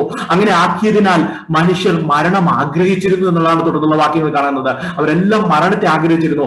ആളുകൾ മരണത്തെ ഒരു ആശ്വാസമായി കണക്കാക്കുന്ന ഒരു കാലഘട്ടത്തിലേക്കാണ് നാം കടന്നു പോകുന്നത്. മരണത്താൽ അവരുടെ കഷ്ടപ്പാടുകളിൽ നിന്ന് മോചിതരാകുന്ന അല്ലെങ്കിൽ മോചിതരാകാൻ കഴിയുമെന്നുള്ള ആകാംക്ഷയോടെ കാത്തിരിക്കുന്ന ഒരു കാലഘട്ടമാണ്. ആ ഒരു അവസ്ഥയാണ് അവിടെ വെളിപ്പെടുന്നത്. ഈ കൊടിയ പീഡനത്തിലൂടെ കടന്നു പോകുന്നവർ, അവർ ദൈവത്തെ അഭയം തേടാതെ മരണം ആഗ്രഹിക്കുന്നത് അവർ മരണാധികാരിയായ പിശാചിന്റെ അധീനതയിൽ തന്നെ കഴിയുന്നവരായതുകൊണ്ടാണ്, അതിൽ തന്നെ നിൽക്കുന്നവരായതുകൊണ്ടാണ്. എന്നാൽ നമുക്കൊരു പ്രശ്നം വരുമ്പോൾ, പ്രതിസന്ധികൾ വരുമ്പോൾ നാം എപ്പോഴും കർത്താവിന്റെ അടുക്കിലേക്ക് ഓടി ചെന്ന് പ്രാർത്ഥിച്ച് അതിൽ ജയം നേടും. നമ്മളോടുകൂടെ പ്രാർത്ഥിക്കുന്ന നമ്മുടെ പ്രിയപ്പെട്ടവരുടെ അടുക്കൽ നമ്മുടെ വിഷയത്തെ പറഞ്ഞ് അവരുടെ പ്രാർത്ഥനാ സഹായം നേടി അതിനൊക്കെ നാം എന്ത് ചെയ്യുന്നുണ്ട്, അതിലേക്ക് ഓവർകം ചെയ്ത് അതിലേക്ക് അതിജീവിച്ച് ദൈവകൃപയിൽ മുന്നോട്ട് പോകാൻ കഴിയുന്നത് നാം ഈ മരണാധികാരിയെ പിശാചിന്റെ അധീനതയിൽ നിന്ന് രക്ഷപ്പെട്ട് ദൈവത്തിന്റെ കീഴിലായി തീരുവാൻ അല്ലെങ്കിൽ ദൈവമക്കളായി തീരുവാൻ ലഭിച്ച ആ വലിയ ഭാഗ്യം കൊണ്ടാണ്. നിങ്ങളൊരു ഇവിടെ അവർക്ക് അങ്ങനെ ഒരു ഭാഗ്യം കിട്ടുന്നില്ല, അങ്ങനെ ദൈവത്തിന്റെ അടുക്കിലേക്ക് വരുവാൻ കഴിയുന്നില്ല. അവർ എപ്പോഴും മരണാധികാരിയായ പിശാചിന്റെ അധീനതയിൽ തന്നെ തുടരുന്നു എന്ന് നമുക്ക് മനസ്സിലാക്കാൻ കഴിയുന്നുണ്ട്. വിശ്വാസികൾ ക്രിസ്തുയേശുവിന്റെ കൃപയിൽ രക്ഷിക്കപ്പെട്ട നാം ഓരോരുത്തരും നമ്മുടെ മരണഭീതി എന്ന അടിമത്തിൽ നിന്ന് വിടുതൽ പ്രാപിച്ച് പ്രത്യാശയോടെ നമ്മുടെ നാഥന്റെ വരവിനായി നോക്കി പാർത്തിരിക്കുന്നവരാണ്. അതോടുകൂടി നമുക്ക് അതിനെ മുറുക്കുവാൻ, അതിനെ ഒന്നുകൂടെ ഉറപ്പിക്കുവാൻ നമുക്ക് നമ്മളതിനെ ഏൽപ്പിച്ചു കൊടുക്കാം. ഭാവിയിൽ നടക്കാതിരിക്കുന്ന ന്യായവിധിയോട് അനുബന്ധിച്ചുള്ള ഈ സംഭവങ്ങളെ കുറിച്ച് പഠിക്കുമ്പോൾ, ഗ്രഹിക്കുമ്പോൾ, ഇന്ന് രാത്രി ഇത് പഠിക്കുമ്പോൾ നമ്മളൊന്നും ഈ കാലഘട്ടത്തിലൂടെ കടന്നു പോകേണ്ടവരായി എന്നുള്ള അർത്ഥത്തിലല്ല ഞാൻ പറയുന്നത്. പക്ഷേ ഇതിനെക്കുറിച്ച് നാം പഠിക്കുമ്പോൾ, ഗ്രഹിക്കുമ്പോൾ, മനസ്സിലാക്കുമ്പോൾ ആത്മാവിൽ നാം പ്രാപിച്ച രക്ഷയുടെ മഹത്വം ഒന്നുകൂടി ആഴത്തിൽ മനസ്സിലാക്കുവാനും ഒന്നുകൂടി നമ്മുടെ പ്രത്യാശയെ പുതുക്കുവാനും ഇവിടെ വരണം. അതിനുവേണ്ടിയാണ് നാം ഇത് പഠിക്കുന്നത്. ഇതിനെയൊക്കെ ജയിച്ചിട്ടാണ് ഈ പറയുന്ന വലിയ കഷ്ടതകളൊക്കെ നമുക്ക് വെച്ചിരിക്കുന്നതാണ്. നാം ഒരു ദൈവ പൈതലായിത്തീരുന്നില്ല എങ്കിൽ നമുക്ക് വേണ്ടി വെച്ചിരുന്നതാണ് ഇതൊക്കെ എന്നുള്ളത്. ആ ഒരു ബോധ്യത്തിൽ നിന്ന് നാം എവിടെ നിന്നാണ് വിടുവിക്കപ്പെട്ടതെന്നുള്ള ആ വലിയ ആ കാര്യം ഒന്ന് തിരിച്ചറിഞ്ഞ് ദൈവത്തെ ആത്മാവിൽ പരമാർത്ഥതയോടൊന്ന് സ്തുതിക്കുവാനും നമ്മുടെ പ്രത്യാശയെ ഒന്നുകൂടെ പുതുക്കുവാനും വേണ്ടിയാണ് ഈ കാര്യങ്ങളൊക്കെ നാം പഠിക്കുന്നത്. അതിനുവേണ്ടി നമുക്ക് ഒരുങ്ങാം. അങ്ങനെ ഒരു അനുഭവം നമ്മുടെ ജീവിതത്തിൽ ഉണ്ടാകട്ടെ. ഈ വചനങ്ങൾ കേൾക്കുമ്പോൾ കുറെ അറിവിനെന്നേക്കാൾ ഉപരി ദൈവത്തിന്റെ മഹത്വം തിരിച്ചറിഞ്ഞ് സ്വർഗത്തിൽ 5-6 അധ്യായങ്ങളൊക്കെ കണ്ടതുപോലെ ദൈവത്തെ സ്തുതിക്കുന്ന ആ വലിയ ആത്മീയ അനുഭവങ്ങൾ ഉണ്ടാകേണ്ടതിന് നമുക്ക് നമ്മളതിനെ ഏൽപ്പിച്ചു കൊടുക്കാം. ദൈവം നിലയിൽ ദൈവത്തെ ആത്മാവിൽ ആരാധിക്കുവാനും സ്തുതിക്കുവാനും സേവിക്കുവാനും ഒക്കെ ദൈവം നമുക്ക് കൃപ പകരുമാറാകട്ടെ. ഇനി 7 മുതൽ 10 വരെയുള്ള വാക്യങ്ങളിൽ ഈ വിചിത്ര ജീവിയെ വിവരിക്കുന്നുണ്ട്. അതിന് വിശദമായിട്ടൊന്ന് പറയുന്നുണ്ട്. ഞാൻ ആ ഭാഗം ഒന്ന് വായിക്കട്ടെ. വെട്ടുക്കിളിയുടെ രൂപം യുദ്ധത്തിന് ചമയിച്ച കുതിരയ്ക്ക് സമം, തലയിൽ പൊൻകിരീടം ഉള്ളതുപോലെയും മുഖം മാനുഷ്യ മുഖം പോലെയും ആയിരുന്നു. സ്ത്രീകളുടെ മുടി പോലെ അതിന് മുടിയുണ്ട്. പല്ല് സിംഹത്തിന്റെ പല്ല് പോലെ ആയിരുന്നു. ഇരുമ്പ് കവചം പോലെ കവചമുണ്ട്. ചിറകിന്റെ ഒച്ച പടയ്ക്കോടുന്ന അനേകം കുതിരത്തേരുകളുടെ ഒച്ച പോലെ ആയിരുന്നു. തേലിനുള്ളതുപോലെ വാലും വിഷമുള്ളുമുണ്ട്. മനുഷ്യരെ 5 മാസം ഉപദ്രവിപ്പാൻ അതിനുള്ള ശക്തി വാലിലായിരുന്നു. ഈ വേദഭാഗം പറയുന്നതിനൊപ്പം തന്നെ യോബേൽ പ്രവചനത്തിലെ 2-ാം അധ്യായത്തിലെ ഭാഗം ഞാൻ വായിക്കുന്നില്ല. നിങ്ങൾ പിന്നീട് പോയി വായിക്കുമ്പോൾ ഈ വാക്യങ്ങളുമായിട്ട് ഒരു സാമ്യം നമുക്കവിടെ കാണാൻ കഴിയുന്നുണ്ട്. ഞാൻ ആ ഭാഗം ഓർമ്മയ്ക്കായി പറഞ്ഞിട്ട് ഞാൻ മുന്നോട്ട് പോകുന്നു. ഇവിടെ ആകൃതി വെട്ടുകിളിയുടെ രൂപം യുദ്ധത്തിന് ചമയിച്ച കുതിരയ്ക്ക് സമം എന്ന് പറയുന്നത് യുദ്ധത്തിനായി ഒരുക്കപ്പെട്ട ഒരു കുതിരയെ പോലെ ഒരു മഹാസൈന്യത്തിന്റെ ഭാഗമായി നിന്നുകൊണ്ട് ശത്രുവിനെ ലക്ഷ്യം വെക്കുകയും ആക്രമിക്കുകയും ചെയ്യുമെന്നാണ് അതിനർത്ഥം. ഒരു വലിയ സൈന്യം പോലെ അത് ആക്രമിക്കുന്നു എന്നുള്ളതാണ്. ഇവിടെ ശത്രു എന്ന് പറയുന്നത് ദൈവം ഒരുക്കി. എന്നൊക്കെ ഒരു ശത്രുവിനെതിരെ എന്ന് പറയുമ്പോൾ ഈ വെട്ടുകിളിയുടെ ശത്രു എന്ന് ആരാണെന്ന് ചോദിച്ചു കഴിഞ്ഞാൽ യഥാർത്ഥത്തിൽ വെട്ടുകിളിയുടെ ശത്രു ദൈവമക്കളാണ്. പക്ഷെ ദൈവമക്കളൊന്നും ഇവിടെയില്ല. പക്ഷെ ഇവിടെ ശത്രു എന്ന് പറയുന്നത് ദൈവം ഒരുക്കിയ രക്ഷാപദ്ധതിയെ ത്യജിച്ചവർ അല്ലെങ്കിൽ അവഗണിച്ചവരാണ്. നാം അത് മനസ്സിലാക്കണം. അവരാണ് ഇവിടെ ശത്രുവായി മാറുന്നത്, ദൈവത്തിന്റെ ശത്രുവായി മാറുന്നത്. അവരെ ആക്രമിക്കുവാൻ വേണ്ടി ഒരു മഹാസൈന്യം എന്ന നിലയിൽ പോലെ കുതിരശക്തി, കുതിരയുടെ ആ രൂപത്തിൽ കുതിരയെ പോലെ ആ മഹാസൈന്യത്തിന്റെ ഭാഗമായി നിന്നുകൊണ്ട് അത് കടന്നു വരുന്നത് നമുക്ക് മനസ്സിലാക്കേണ്ടതുണ്ട്. ഈ തലയിൽ ഒരു പൊൻകിരീടം അണിഞ്ഞതുപോലെ കാണപ്പെട്ടു എന്ന് പറയുന്നുണ്ട്. കാണപ്പെട്ടു എന്ന് പറയുന്നത് അതിന് അർത്ഥം അതൊരു കിരീടമായിട്ടല്ല, വിജയമായിട്ടല്ല, പക്ഷെ എങ്കിലും ഒരു വിജയകരമായ ഒരു അവസ്ഥ അവിടെ കാണുന്നുണ്ട്. അത് അവർക്ക് ലഭിച്ചിരിക്കുന്ന അധികാരം ഭൂവാസികളെ 5 മാസം ദണ്ഡിപ്പിക്കുക, വേദനിപ്പിക്കുക എന്നാണ്. ആ ദൗത്യം വിജയകരമായി അത് പൂർത്തീകരിക്കും എന്നതിനെയാണ് ആ പൊൻകിരീടം കാണിക്കുന്നത്. അതിനെ ഏൽപ്പിച്ചിരിക്കുന്ന നിയോഗം എന്ന് പറയുന്നത്, ദൈവം ന്യായം വിധിക്കുന്നതൊക്കെ ഇങ്ങനെ തന്നെയാണ്. ഒരു മനുഷ്യനെ ന്യായം വിധിക്കുമ്പോൾ, അല്ലെങ്കിൽ രാജ്യങ്ങളെ ന്യായം വിധിക്കുമ്പോൾ, സാമ്രാജ്യങ്ങളെ ന്യായം, പഴയ നിയമത്തിലൊക്കെ നാം അത് കണ്ടിട്ടുണ്ട്. ഒരുപക്ഷെ അതിലും ദുഷ്ടതയേറിയ ഒരു കൂട്ടത്തെ കൊണ്ടായിരിക്കും ദൈവം ന്യായം വിധിക്കുന്നത്, ന്യായവിധി നടപ്പിലാക്കുന്നത്. പിന്നീട് ഈ ദുഷ്ടതയുള്ളവരെയും ദൈവം ന്യായം വിധിക്കുന്നുണ്ട്. ദൈവത്തിന്റെ പദ്ധതികൾ അങ്ങനെയാണ് അത് കൊണ്ടുപോകുന്നത് എന്ന് പറഞ്ഞിരിക്കുന്ന പോലെ ഈ പൊൻകിരീടം ലഭിച്ചു എന്ന് പറയുമ്പോൾ അവർക്ക് അധികാരം കിട്ടി 5 മാസം ഭൂവാസികളെ വേദനിപ്പിക്കുക, പീഡിപ്പിക്കുക എന്നുള്ളത്. ആ ദൗത്യം അവ വിജയകരമായി പൂർത്തീകരിക്കും എന്നതിനെ ഈ പൊൻകിരീടം കാണിക്കും, നമുക്ക് മനസ്സിലാക്കുന്നുണ്ട്. അടുത്തത് മുഖം മാനുഷ്യ മുഖം പോലെയായിരുന്നു. നെറ്റിയിൽ ദൈവത്തിന്റെ മുദ്രയുള്ള മനുഷ്യരെ തൊടാതിരിക്കുവാനും മുദ്രയില്ലാത്തവരെ തിരിച്ചറിഞ്ഞ് ആക്രമിക്കുവാൻ തക്ക വിവേചനം അതിനുണ്ടായിരിക്കും, അതിനുണ്ട്. അങ്ങനെ ആ ഒരു ചിന്ത നമ്മൾ എന്നെ കാണാൻ കഴിയുന്നുണ്ട്. മാനുഷ്യ മുഖം പോലെ, അതിനെപ്പോലെ വിവേചിക്കുവാനും ചിന്തിക്കുവാനും, അത് നെറ്റിയിൽ മുദ്രയുള്ളവരെ കാണുമ്പോൾ ഭയത്തോടെ മാറിപ്പോയിട്ട് മുദ്രയില്ലാത്തവരെ കാണുമ്പോൾ അതിനെ വേദനിപ്പിക്കുന്ന ആ ഒരു അല്ലെങ്കിൽ ആ ഒരു വിവേചനം അതിനുണ്ട് എന്ന് നമുക്ക് മനസ്സിലാക്കാൻ കഴിയുന്നുണ്ട്. ഇനി അടുത്ത ഇതിൽ കാണുന്നത് സ്ത്രീകളുടെ മുടി പോലെ അതിന് മുടിയുണ്ടെന്ന് നമുക്ക് കാണുന്നുണ്ട്. മാനുഷ്യ മുഖവും തലമുടിയും അന്ന് ജീവിക്കുന്നവരടുത്ത്, ഒരു മനുഷ്യ മുഖം നമ്മുടെ അടുത്തേക്ക് ഒരു മനുഷ്യനായ ഒരു വ്യക്തി കടന്നു വരുമ്പോൾ നമുക്ക് സ്വാഭാവികമായിട്ടും നമുക്ക് ഭീതി തോന്നുന്നില്ല, കാരണം അത് മനുഷ്യനാണ്, നമുക്ക് കുറച്ചുകൂടെ കൃത്യമായി തരും. എന്നാൽ ആ സമയത്ത് വികൃത വേഷമുള്ള വേറെ എന്തെങ്കിലും ആണ്, അല്ലെങ്കിൽ ജീവിയാണെങ്കിൽ വരുമ്പോൾ നമ്മൾ പെട്ടെന്ന് മാറുകയോ നമ്മൾ അതിന്റെ സാന്നിധ്യത്തിൽ മാറി നിൽക്കുകയൊക്കെ ചെയ്യാറുണ്ട്. അത് നമ്മളെ അപകടപ്പെടുത്താതിരിക്കാനൊക്കെ നമ്മൾ ശ്രദ്ധിക്കുന്നുണ്ട്. അന്നേരം മാനുഷ്യമുഖവും തലമുടിയും അന്ന് ജീവിക്കുന്നവരുടെ അടുത്ത് അവർക്ക് ലഭിക്കുന്ന സ്വീകാര്യതയായിട്ട് നമുക്ക് കണക്കാക്കാം. അങ്ങനെ ഒരു സ്വീകാര്യത അവർക്ക് തുടക്കത്തിൽ ലഭിക്കുമായിരിക്കാം. തുടക്കത്തിൽ മാനുഷിക ഭാവത്തിൽ കണ്ട് ഗൗനിക്കാതെ മുന്നോട്ട് പോകുമ്പോൾ പെട്ടെന്ന് അതിന്റെ ഓരോ ഇടപെടലുകൾ വലിയ വേദന ഉളവാക്കുന്നു എന്ന് നമുക്ക് മനസ്സിലാക്കാം. അത് മാനുഷികമായൊക്കെ അതിന് തൊട്ടടുത്ത് വന്നു ആ ജീവി എന്ന നിലയിലൊക്കെ ചിലപ്പോൾ ഈ മാനുഷ്യ മുഖമായിരിക്കാതെ കാണുന്നത്. പെട്ടെന്ന് തന്നെ അതിന്റെ വാലിന്റെ ശേഷി പുറകിൽ ഒളിപ്പിച്ചു വെച്ചിരിക്കുന്ന വാലെന്നാണ് പറയുന്നത്. അന്നേരം ആ വാലിന്റെ പ്രവൃത്തിയൊക്കെ കാണുന്നുണ്ട്, അങ്ങനെ അതിലേക്ക് വരുന്നുണ്ട്. ആ നിലയിൽ അത് ഇടപെടുന്നു എന്ന് മനസ്സിലാക്കാം. അത് വലിയ വേദന ഉളവാക്കുന്ന നിലയിൽ പിന്നീട് ഇടപെടുന്നു എന്ന് മനസ്സിലാക്കാം. അഞ്ചാമത്, പല്ല് സിംഹത്തിന്റെ പല്ല് പോലെയായിരുന്നു. മാനുഷ്യമുഖവും തലമുടിയും മനുഷ്യരുടെ ഇടയിലുള്ള അതിന്റെ അംഗീകാരത്തെ കാണിക്കുമ്പോൾ തന്നെ മനുഷ്യരെ കൊല്ലുവാൻ അനുവാദമില്ലെങ്കിലും സിംഹ സമാനമായ പല്ല് കടിച്ചുകീറി കൊല്ലുവാനുള്ള അതിന്റെ വ്യഗ്രതയെ കാണിക്കുന്ന ഒന്നാണ്. അതിൽ കൊല്ലുവാൻ അധികാരം കിട്ടിയിട്ടില്ല, പക്ഷേ സിംഹ സമാനമായ ആ പല്ല് ചെയ്യുന്നത് കടിച്ചുകീറി കൊല്ലുവാനുള്ള ആ ഒരു വൈരാഗ്യത്തോടെ അത് വരുന്നു എന്നുള്ളത് ആ വ്യഗ്രതയെ കാണിക്കുന്നതായിട്ട് നമുക്ക് മനസ്സിലാക്കാനുണ്ട്. ഇനി അതിന്റെ അടുത്ത് കാണാൻ കഴിയുന്നത് ഇരുമ്പ് കവചം പോലെ ഒരു കവചം അതിനുണ്ട്.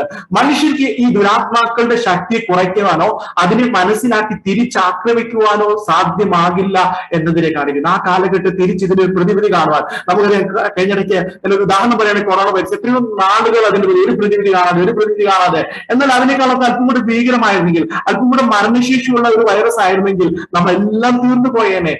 അതിന് പ്രതിവിധി കാണാൻ കഴിയാത്ത നിലയിൽ, ഞാനൊരു എക്സാമ്പിൾ പറഞ്ഞേ ഉള്ളൂ, ആ നിലയിലൊന്നുമല്ല ഇത് പ്രവർത്തിക്കുന്നത്. അതിന് പ്രതിവിധി കാണുവാനോ അതിന്റെ ശക്തികളെ കുറയ്ക്കുവാനോ അതിന് മനസ്സിലാക്കി തിരിച്ചാക്രമിക്കുവാനോ ഒന്നും കഴിയാത്ത നിലയിലായിരിക്കും അതിന്റെ ആക്രമണം എന്നുള്ളത് ഈ ഇരുമ്പ് കവചം കാണിക്കുന്നുണ്ട്. പിന്നീട് അതിന് ചിറകുകൾ ഉള്ളതായിട്ട് കാണുന്നുണ്ട്. ഈ ചിറകുകൾ അതിന് ഭൂമിയിൽ എല്ലായിടത്തും എത്തുവാനും അധികാരവും കഴിവുമുണ്ട് എന്നതിനെ കാണിക്കുന്നു. നെറ്റിയിൽ മുദ്രയില്ലാത്ത ഏതൊരു മനുഷ്യൻ എവിടെ പോയി വിളിച്ചാലും അവിടെ എല്ലാം ഇത് എത്തുകയും അത് ദണ്ഡിപ്പിക്കുമെന്നുള്ള കാര്യവും അതിനെ വ്യക്തമാക്കുന്നുണ്ട്. ഇനി തേളിനുള്ളതുപോലെ വാലും വിഷമുള്ളമുണ്ട്. യുദ്ധത്തിനായി ഒരുക്കപ്പെട്ട ഒരു കുതിരയ്ക്ക് സമമായിട്ട് പൊൻകിരീടം വെച്ച് മനുഷ്യഭാവത്തോടെ സമീപിക്കുന്ന ഇവ തങ്ങളുടെ പല്ലുകൾ പുറത്ത് കാണിക്കുമ്പോൾ മനുഷ്യർ ഭയപരവശരാകുന്നു, മനുഷ്യരെ പേടിക്കുന്നു. അങ്ങനെ പേടിക്കുന്ന ആ മനുഷ്യരെ തുടർന്ന് എന്ത് ചെയ്യുന്നുണ്ട്, പുറകിൽ ഒളിപ്പിച്ചു വെച്ച അല്ലെങ്കിൽ ഒളിപ്പിച്ചു വെച്ചതുപോലെയുള്ള ആ പിന്നീട് വെളിപ്പെട്ടു വരുന്ന ആ വാൽ കൊണ്ട് ആ മനുഷ്യനെ ഒരു അപകടകാരിയായ ഒരു തേളിനെ പോലെ വലിയ ആ വേദനകൾ, അല്ലെങ്കിൽ തേളിനെ പോലെ കുത്തി വലിയ വേദനകൾ നൽകുന്നതായിട്ട് നമുക്ക് കാണാൻ കഴിയുന്നുണ്ട്. അന്നേരം ഏറ്റവും അവസാനമായിട്ടാണ് ആ പറയുന്നത്, അന്നേരം തേളിനെ കുത്തുന്നത് പോലെ ഒരു വേദന. അത് ഏത് തരത്തിൽ അത് വരുന്നത് എന്നുള്ളത് അത് ശരീരത്തിൽ തന്നെയാണ് വരുന്നത്, പക്ഷെ ഏത് തരത്തിലായിരിക്കും അത് വരുന്നത് നമ്മൾ ഈ പറയുന്ന പോലെ ആ എക്സാക്റ്റഡ് ആയിട്ടുണ്ടല്ലോ. ഇതെല്ലാം സിംബോളിക് ആയിട്ട്, പ്രതീകമായിട്ടാണ് ഇതെല്ലാം ഈ പറയുന്ന വെളിപ്പാട് കാണാൻ കഴിയുന്നത്. അത് ഏത് തരത്തിൽ വെളിപ്പെടും എന്നുള്ളത് അത് പിന്നീട് വരുന്ന കാര്യമാണ്. പക്ഷെ ഇതുപോലെ ഒരു പീഡനം, പിശാചിന്റെ പ്രവർത്തനം എന്ന് പറയുന്ന ഒരു പീഡ ഇനി വരുന്ന കാലത്തിൽ അത് സംഭവിക്കാൻ പോകുന്നുണ്ട്. ഇനി മുന്നോട്ട് പോകുമ്പോൾ 11-ാം വാക്യത്തിൽ ഈ ദുരാത്മാക്കളുടെ രാജാവിനെ കാണാൻ കഴിയുന്നുണ്ട്. അവിടെ പറയുന്നത് ഇങ്ങനെയാണ്: അഗാധദൂതൻ അതിന് രാജാവായിരുന്നു. അവൻ എബ്രായ ഭാഷയിൽ അബദോൻ എന്നും യവന ഭാഷയിൽ അപ്പല്ലുവോൻ എന്നും അബദോൻ അപ്പല്ലുവോൻ എന്നീ രണ്ട് പേരുകളുടെ അർത്ഥം സംഹാരകൻ എന്നാണ്. അവൻ സാത്താനാണെന്ന് ചില വേദപണ്ഡിതന്മാർ ചിന്തിക്കുന്നത് ഒരു വിഷയം അങ്ങനെയാവും. പക്ഷെ മനുഷ്യരെ സംബന്ധിച്ചിടത്തോളം മഹാസംഹാരകനാണ് സാത്താൻ എന്ന് അത് നമുക്കറിയാം. മനസ്സഭ സംഹരിക്കുന്നവനാണ്, കൊല്ലുവാനും അറക്കുവാനും പിടിപ്പാനും ഒക്കെയാണ് വരുന്ന കാര്യങ്ങളൊക്കെ നമുക്കറിയാം. എന്നാൽ യോഹന്നാന്റെ സുവിശേഷത്തില് ഇങ്ങനെ പറയുന്നുണ്ട്: തന്നിൽ വിശ്വസിക്കുവാനും തന്റെ വചനത്തെ ഗ്രഹിക്കുവാനും കൂട്ടാക്കാത്ത ഇസ്രായേലിനെ നോക്കി കർത്താവ് പറയുന്നുണ്ട്, നിങ്ങൾ പിശാച് എന്ന പിതാവിന്റെ മക്കൾ, നിങ്ങളുടെ പിതാവിന്റെ മോഹങ്ങളെ ചെയ്യുവാനും വെച്ചിരിക്കുന്നു. അവൻ ആദ്യം മുതൽ കൊലപാതകനായിരുന്നു. അവിടെ പറയുന്ന ആദ്യം മുതൽ കൊലപാതകനായിരുന്നു എന്നുള്ളതാണ് അവിടെ കാണാൻ കഴിയുന്നത്. അന്നേരം അത് സംഹാരകൻ എന്ന നിലയിലാണ് പിശാചിനെ കാണാൻ കഴിയുന്നത്. ഇനി പത്രോസിന്റെ ലേഖനത്തിൽ ഒന്ന് പത്രോസിന്റെ 5-8 വാക്യത്തിൽ ഇങ്ങനെയുണ്ട്: നിർമ്മതരായിരിപ്പിൻ, ഉണർന്നിരിപ്പിൻ, നിങ്ങളുടെ പ്രതിയോഗിയായ പിശാച് അലറുന്ന സിംഹം എന്ന പോലെ ആരെ വിഴുങ്ങേണ്ടു എന്ന് തിരഞ്ഞു ചുറ്റി നടക്കുന്നു. അന്നേരം അവിടെയും ഒരു സംഹാരകൻ എന്ന നിലയിലാണ് അവിടെ കാണുന്നത്.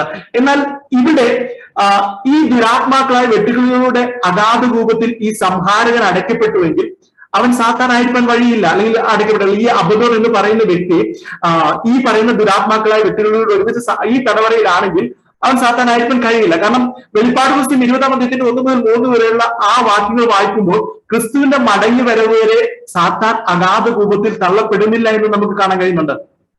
അതുകൊണ്ട് ഇത് സാത്താനല്ല എന്നാണ് വിചാരിക്കുന്നത്. ഇവിടെ ഈ ഒരു കൂട്ടത്തിന്റെ രാജാവായ ഒരു വ്യക്തി, വിനാശകൻ എന്നുള്ള നിലയിലുള്ള ഒരു വ്യക്തി എന്നാണ് നമുക്ക് മനസ്സിലാക്കുക, അല്ലെങ്കിൽ ഒരു ദുരാത്മാവെന്ന് നമുക്ക് മനസ്സിലാക്കാൻ കഴിയുന്നുണ്ട്. അതുമല്ല, വെട്ടുക്കിളികളുടെ ഈ സംഘം മനുഷ്യനെ കൊല്ലുകയില്ല എന്നുള്ള കാര്യം പ്രത്യേകം ശ്രദ്ധിക്കുകയാണ്. സംഹാരകൻ എന്ന നിലയിൽ വരുന്നില്ല, പക്ഷേ മനുഷ്യർ കൊല്ലാത്തതുകൊണ്ട് ആ ഒരു കാര്യത്തോട് നമ്മൾ പറയുന്നത് സാത്താനാണെന്നുള്ളത് ആ നിലയിൽ അതിനെ എടുക്കേണ്ട എന്നുള്ളതാണ് നമുക്ക് മനസ്സിലാക്കാൻ കഴിയുന്നത്. നമ്മൾ ഇത്രയും കണ്ടത് ഒന്നാമത്തെ കഷ്ടമാണ്, ഒന്നാമത്തെ മഹാകഷ്ടമാണ് കാണുന്നത്. ഇവിടെ മരണം ആഗ്രഹിക്കത്തക്ക എന്നാൽ മരിക്കുവാൻ സാധിക്കാത്തതുമായ കൊടിയ പീഡനത്തിലൂടെ കടന്നുപോയ ഭൂവാസികൾ 6-ാം കാഹളത്തോടുകൂടി, അടുത്ത കാലം 6-ാം കാഹളമാണല്ലോ, 6-ാം കാഹള നാദത്തോടുകൂടി അടുത്ത മഹാകഷ്ടത്തിലേക്ക് കടക്കുകയാണ്. അത് 9-ാം അധ്യായത്തിന്റെ 13 മുതൽ 21 വരെയുള്ള ഭാഗത്തിൽ വിശദീകരിച്ചിട്ടുണ്ട്. അവിടെ യൂഫ്രട്ടീസ് നദീ തീരത്ത് ബന്ധിച്ചിരുന്ന 4 ദുഷ്ടദൂതന്മാരെ അഴിച്ചുവിടുന്നതും തുടർന്ന് അവരുടെ നേതൃത്വത്തിൽ നടക്കുന്ന ഒരു ശീഘ്ര ആക്രമണത്തെയും വിവരിക്കുന്നതായിട്ട് കാണാനുണ്ട്. യൂഫ്രട്ടീസ് നദിയുടെ തീരത്ത് ബന്ധിച്ചിരിക്കുന്ന 4 ദുഷ്ടദൂതന്മാരെ. കാരണം വിചിത്രവും അതുപോലെ തന്നെ സാത്താനി സ്വഭാവവുമുള്ള വെട്ടുകിളികൾ മനുഷ്യരെ മരണവേദനയിലാക്കി എന്നുള്ള 9-ാം അധ്യായത്തിന്റെ ആദ്യ ഭാഗം നമ്മൾ കണ്ടു. അതേസമയം അവർക്ക് കൊല്ലുവാൻ അധികാരമുണ്ടായിരുന്നില്ല. എന്നാൽ 6-ാമത്തെ ദൂതന്റെ കാഹള ശബ്ദത്തിൽ ദൈവത്തിൽ ആശ്രയം വെക്കാത്ത മനുഷ്യവർഗത്തിന്റെ 1/3 നശിപ്പിച്ചു കളയുവാൻ, അല്ലെങ്കിൽ 1/3 കൊന്നു കളവാൻ ഈ ദുഷ്ടശക്തികൾക്ക് അധികാരം ലഭിച്ചു, അല്ലെങ്കിൽ ആ അധികാരത്തോടുകൂടിയാണ് അത് കടന്നു വരുന്നത്.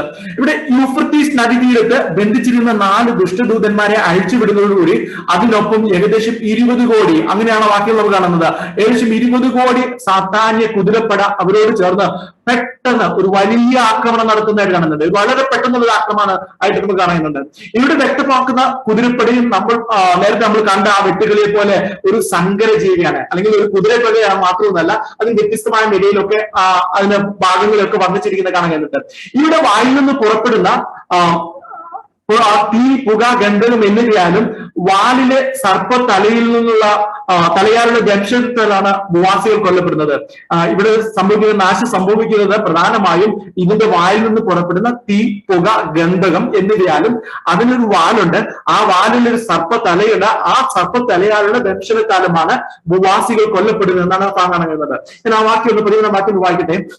6-ാമത്തെ ദൂതൻ ഊതി, അപ്പോൾ ദൈവസന്നിധിയിലെ സ്വർണ്ണ പീഠത്തിന്റെ കൊമ്പുകളിൽ നിന്ന് ഒരു ശബ്ദം കാഹളമുള്ള 6-ാം ദൂതനോട്, യൂഫ്രട്ടീസ് എന്ന മഹാനദീതീരത്ത് ബന്ധിച്ചിരുന്ന 4 ദൂതന്മാരെയും അഴിച്ചുവിടുക എന്ന് പറയുന്നത് ഞാൻ കേട്ടു. യോഹന്നാൻ കേട്ടു എന്നാണ് ഇവിടെ പറയുന്ന ഒരു പദം. സ്വർണ്ണ പീഠത്തിന്റെ കൊമ്പുകളിൽ നിന്നാണ് ആ ശബ്ദം ഉയരുന്നത്. സ്വർണ്ണപീഠം. ആ സ്വർണ്ണപീഠം എന്താണെന്ന് കഴിഞ്ഞ അധ്യായങ്ങളിൽ നമ്മൾ കണ്ടിരുന്നു. അത് സിംഹാസനത്തിന്റെ മുമ്പിൽ ഒരു സ്വർണ്ണപീഠം വെച്ചിരുന്നു. ആ സ്വർണ്ണപീഠത്തിന്മേൽ നിരവധി ധൂപവർഗം ഉണ്ടായിരുന്നു. വിശുദ്ധന്മാരുടെ പ്രാർത്ഥനയോടുകൂടി ചേർക്കേണ്ടതിന് ആ ധൂപവർഗം ആ പീഠത്തിൽ നിന്നാണ് എടുത്തത്. അത് വിശുദ്ധന്മാരുടെ പ്രാർത്ഥനയോടുകൂടി ചേർത്തിട്ട് അത് തിരുസന്നിധിയിലേക്ക് സൗരഭ്യമായി ഉയർന്നു എന്നുള്ള കാര്യങ്ങളൊക്കെ നമ്മൾ കഴിഞ്ഞ ആഴ്ചയിൽ ചിന്തിച്ചിരുന്നു. ഈ ശബ്ദം അതിനൊരു അഭിപ്രായം കൂടെയുണ്ട്. ഈ ശബ്ദം കുഞ്ഞാണ്ടായ കർത്താവായ യേശുക്രിസ്തുവിന്റെ ആണെന്നുള്ള ആ ഒരു അഭിപ്രായമുണ്ട്. അവിടെ നിൽക്കട്ടെ. അതേസമയം ഒരു കാര്യം ചിന്തിക്കേണ്ടത്, കർത്താവ് തന്റെ കയ്യിൽ ഉള്ള 7 മുദ്രയുള്ള പുസ്തകത്തിന്റെ മുദ്രകൾ ഒന്നൊന്നായി പൊട്ടിച്ചുകൊണ്ട് ദൈവസന്നിധിയിൽ നിൽക്കുകയാണ്. 7ാം മുദ്ര പൊട്ടിച്ച സമയത്ത് വെളിപ്പെട്ട സംഭവമാണ് ഇവിടെ ഉണ്ടാകുന്നത്. എന്നാൽ ഇവിടെ കാണുന്ന ഞാൻ നേരത്തെ പറഞ്ഞിരിക്കുന്ന ആ സ്വർണ്ണപീഠം, നേരത്തെ പറഞ്ഞിരിക്കുന്ന പോലെ വിശുദ്ധന്മാരുടെ പ്രാർത്ഥനയെ സൗരഭ്യമാക്കുന്ന ധൂപവർഗം വെച്ചിരിക്കുന്ന പീഠമാണ്. അതിനർത്ഥം ആ സ്വർണ്ണപീഠത്തിൽ ഇനി എന്തുണ്ട്, അതിനെ അഴിച്ചുവിടുക എന്ന് പറയുമ്പോൾ ആ പ്രാർത്ഥനാ ശുശ്രൂഷയുടെ അവസാനം വന്നു എന്നതിനെ കാണിക്കുന്നു എന്ന് നമുക്ക് മനസ്സിലാക്കാം. ആ ശബ്ദത്തോടുകൂടി ഇനിയും ഭൂമിയിലുള്ള വിശുദ്ധന്മാരുടെ പ്രാർത്ഥനയോടുകൂടി അങ്ങനെ ധൂപവർഗം ചേർത്ത് ഇനി ഒരു പ്രാർത്ഥനയുടെ ആവശ്യമില്ല എന്നൊരു തലത്തിലേക്ക്, ആ ഒരു തലത്തിലേക്ക് വന്നു എന്ന് നമുക്ക് മനസ്സിലാക്കുന്നുണ്ട്. ഇന്ന് ഭൂമിയിൽ വലിയ അനർത്ഥങ്ങൾ വരാതിരിക്കാൻ ഒരു കാരണം രാപ്പകൽ ഇടിവിൽ നിന്നുകൊണ്ട് മധ്യസ്ഥ അണയ്ക്കുന്ന ഭക്തന്മാരുടെ പ്രാർത്ഥനയെ ദൈവം അംഗീകരിക്കുന്നതുകൊണ്ടാണ്, ദൈവം അതിനെ സ്വീകരിക്കുന്നത് കൊണ്ടാണ്, അതിന് വില കൊടുക്കുന്നത് കൊണ്ടാണ്. അബ്രഹാം സോദരനോട് പ്രാർത്ഥിക്കുന്ന ഭാഗങ്ങളൊക്കെ നമുക്കറിയാമല്ലോ. അതിന്റെയൊക്കെ ആത്മീയ ദൂതുകളൊക്കെ നമ്മുടെ മുന്നിൽ ഉണ്ടല്ലോ. അതുപോലെ വ്യക്തിപരമായും ചെറിയ ചെറിയ കൂട്ടങ്ങളുമായി ഭൂലോകത്തിന്റെ എല്ലാ വൻകരകളിലും രാജ്യങ്ങൾക്ക് വേണ്ടിയും ദേശങ്ങൾക്ക് വേണ്ടിയും വ്യക്തികൾക്ക് വേണ്ടിയും ലോകത്തിന് മുമ്പിൽ പ്രസിദ്ധം ചെയ്യാതെ ആത്മാർത്ഥമായി പ്രാർത്ഥിക്കുന്നവരുണ്ട്. അവരുടെ പ്രാർത്ഥനകളെ അവസാനിപ്പിക്കുന്ന ഒരു സമയം ആഗതമാകുന്നു എന്ന് നാം മനസ്സിലാക്കണം. അതിനി ആ ഒരു തലത്തിൽ ഇനിയും വേണ്ട എന്നുള്ള, അല്ലെങ്കിൽ ഇനി അതിന്റെ ആവശ്യമില്ല എന്നൊരു തലത്തിലേക്ക് എത്തുന്ന ഒരു സമയമാണെന്ന് മനസ്സിലാക്കേണ്ടത്. ഇനി അതിനോടുകൂടി ഒരു വിശിഷ്ട ധൂപവർഗം ചേർത്ത് ദൈവസന്നിധിയിലേക്ക് കൊണ്ടുവരേണ്ട ആവശ്യമില്ല എന്നുള്ളത് നമുക്ക് ആ ഭാഗങ്ങളിൽ നിന്ന് മനസ്സിലാക്കാൻ കഴിയുന്നുണ്ട്. ഇനി നമുക്കിവിടെ മനസ്സിലാക്കാനുള്ളത് യൂഫ്രട്ടീസ് നദി എന്നുള്ള അതിന്റെ പ്രാധാന്യമാണ്. യൂഫ്രട്ടീസ് നദിയെ കുറിച്ച് ഇവിടെ പറയുന്നത് മനുഷ്യ സൃഷ്ടിയുടെ ആരംഭത്തിൽ തന്നെ കാണുന്ന ഒരു പ്രധാന നദിയാണല്ലോ യൂഫ്രട്ടീസ് നദി. ഈ യൂഫ്രട്ടീസ് നദി നമുക്കറിയാം, വേദപുസ്തകത്തിൽ യോർദാൻ നദി കഴിഞ്ഞു കഴിഞ്ഞാൽ തിരുവചനത്തിൽ ഏറ്റവും കൂടുതൽ പ്രാവശ്യം പരാമർശിക്കപ്പെടുന്ന നദിയാണ് ഈ യൂഫ്രട്ടീസ് നദി. ഈ പരാമർശങ്ങൾ, ഈ പ്രധാനമായിട്ടും ഈ പരാമർശങ്ങൾ ഏറ്റവും കൂടുതൽ പരാമർശിക്കുന്നത് ഈ നദിയുടെ വലിയ വലിപ്പം കൊണ്ടോ നീളം കൊണ്ടോ ഒന്നും അല്ല, മറിച്ച് അവിടെ നടക്കുന്ന സംഭവങ്ങളുടെയും ഇനി ഭാവിയിൽ നടക്കാൻ പോകുന്ന സംഭവങ്ങളുടെയും അടിസ്ഥാനത്തിലാണ് ഈ യൂഫ്രട്ടീസ് നദിക്ക് ഇത്രയും പ്രാധാന്യം വരുന്നത്. പാപത്തിൽ വീണ മനുഷ്യന്റെ മടങ്ങി, ഞാൻ ഒത്തിരി സംഭവങ്ങളുണ്ട്, എല്ലാ സംഭവങ്ങളൊന്നും ഇവിടെ വിവരിക്കുന്നില്ല. അവിടെ യൂഫ്രട്ടീസ് നദിയിലാണ് ആദ്യമായി പാപം വീണത്, കൊലപാതകം നടന്നത് അവിടെയാണ്. അങ്ങനെയുള്ള ഒത്തിരി കാര്യങ്ങളാണ് യൂഫ്രട്ടീസ് നദീതീരങ്ങളിലാണ് സംഭവിക്കുന്നത്. അതുകൊണ്ട് ഞാൻ ഇതിന്റെ ആവശ്യം ഈ ഭാഗത്തോട് ചേർത്ത് വിവരിക്കണമെന്നുള്ള ആവശ്യമില്ല എന്ന് ഞാൻ ചിന്തിക്കുന്നു. പാപത്തിൽ വീണ മനുഷ്യന്റെ മടങ്ങിവരവിന് അവസരം കൊടുക്കാതെ, നശിപ്പിച്ച് കളയാൻ ദൈവം അനുവദിക്കാതെ, അതിന് ശക്തിയുള്ള, അതായത് പാപത്തിൽ വീണു, എങ്ങനെയാണ് പാപത്തിൽ വീണതെന്ന് നമുക്കറിയാം. പാപത്തിൽ വീണ ആ മനുഷ്യർ ഇനി മടങ്ങി വരുവാൻ ഒരു അവസരം അവർക്ക് ലഭിക്കാതെ, അവരെ നശിപ്പിച്ച് കളയുവാൻ അതിന് ദൈവം അനുവദിക്കാതെ, അതിന് ശക്തിയുള്ള, അല്ലെങ്കിൽ ആ രീതിയിൽ ഇടപെടാൻ കഴിവുള്ള ഈ 4 ദുഷ്ടദൂതന്മാരെ ഈ മഹാനദി തീരത്ത് തടവിലാക്കിയിരുന്നു എന്ന് നമുക്ക് മനസ്സിലാക്കാം. അല്ലെങ്കിൽ അവർ അയച്ചുവിട്ടിരുന്നെങ്കിൽ അവർ അന്ന് മുതലേ ഒരു മനുഷ്യനും മടങ്ങി വരാൻ കഴിയാത്ത വിധത്തിൽ മനുഷ്യകുലത്തെ പൂർണ്ണമായും നശിപ്പിക്കുമായിരുന്നു. അതുകൊണ്ട് അവരെ അവിടെ തടവിലാക്കി എന്ന് മനസ്സിലാക്കാം. 4 എന്ന സംഖ്യ നാം മുമ്പ് പഠിച്ചതാണ്. 4 എന്ന സംഖ്യ ഭൂമിയുടെ പൂർണ്ണതയെ കാണിക്കുന്നതാണ്. 7 എന്ന സംഖ്യ ദൈവിക പൂർണ്ണതയെ കാണിക്കുന്നതിനൊപ്പം 4 ഭൂമിയുടെ പൂർണ്ണത, 4 കോണുകൾ, 4 ദിക്കുകൾ എന്ന് പറയുമ്പോൾ സർവ്വഭൂതലതയും കാണിക്കുന്നതാണ് 4 എന്നത്. ആ ഭൂമിയുടെ സ്വാധീനത്തെയും പൂർണ്ണതയും വ്യക്തമാക്കുന്നതാണ്. ഇവിടെ ഈ 4 ദുഷ്ടദൂതന്മാർക്ക് ഭൂമിയുടെ എല്ലാ കോണിലും എല്ലാ ഭാഗങ്ങളിലും അധികാരമുള്ളതായി മനസ്സിലാക്കാൻ കഴിയും, അല്ലെങ്കിൽ മനസ്സിലാക്കാൻ നമുക്ക്. ഈ ദുഷ്ട കുതിരപ്പടിയുടെ ആക്രമണത്തിന് ദൈവം ഒരു സമയം നിശ്ചയിച്ചിട്ടുണ്ട്. ആ ഭാഗങ്ങളിൽ നമ്മൾ കാണാൻ കഴിയുന്നുണ്ട്. അതിന്റെ ആണ്ട്, മാസം, ദിവസം, നാഴിക ഇതെല്ലാം ദൈവം മുൻനിർണയിച്ചിട്ടുണ്ട്. അന്നാണ് അതിനെ അഴിച്ചുവിടുന്നത്, അന്നാണ് അത് നാശം വിതയ്ക്കുവാൻ വേണ്ടി ഇറങ്ങി പുറപ്പെടുന്നത്. അത് പെട്ടെന്നിറങ്ങി അതിന്റെ നാശം പൂർത്തീകരിക്കുന്നതായിട്ട് കാണുന്നത് ആ കാലത്തിന്റെ സമയത്ത് മാത്രമേ അത് സംഭവിക്കുള്ളൂ. ഈ ആക്രമണത്തിൽ എന്ത് ചെയ്യുന്നുണ്ട്? മിസ്രൈമിൽ നമ്മൾ മുമ്പ് കണ്ടതുപോലെ 10ാമത്തെ പാതിയിൽ ആദ്യജാതന്മാരെ അർദ്ധരാത്രിയിൽ കൊന്നതുപോലെ തന്നെയായിരിക്കും ഈ കുതിരപ്പടയുടെ ആക്രമണം. ഈ ആക്രമണത്തിൽ ഈ തീ, പുക, ഗന്ധകം തുടങ്ങി 3 ബാധകളാൽ ഭൂവാസികൾ 3-1 മരിച്ചുപോയി എന്ന് കാണുന്നുണ്ട്.